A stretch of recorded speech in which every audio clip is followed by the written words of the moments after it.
Ezek a svájci ollók egy életre szólnak, ami nem azt jelenti, hogy sosem kopnak el, hanem csak annyit, hogy minden egyes alkatrészük az utolsó elveszett csavarig cserélhető. A cseréhez viszont szerelni kell. A gyártó bátorít minket erre a szerelésre.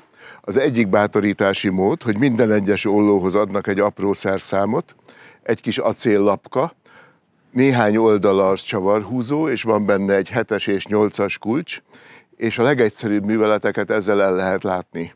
Például nekem minden először kinyitott ollóval van egy kis problémám, mikor kimegyek a hidegbe, akkor nem működik olyan könnyen a zárszerkezet.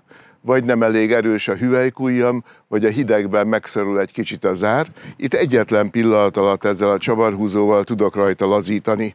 Természetesen, hogyha meglazítottam, és utána bejáratom, utána vissza kell húzni a csavart.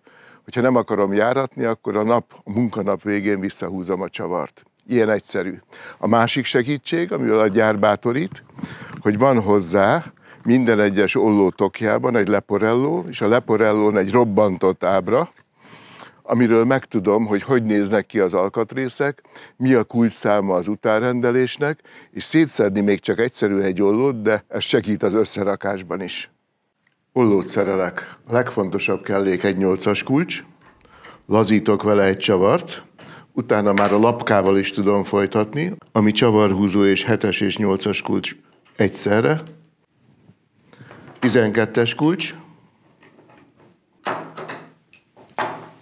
és már is szabad a penge.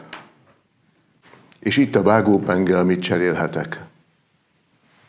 Összeszereléshez a zsír, az olaj, és hogyha megkopott volna a műanyagborítás a nyélen, ami ebben az esetben nem áll fönn, és nem szeretném levágni, és snitzerrel levágom a megkopott nyelet, dörspapírral megtisztogatom fémesre a könnyű fémnyelet, az új nyelet beáztatom forró vízbe, és ebben a kesztyűben forró állapotban rányomom a nyélre.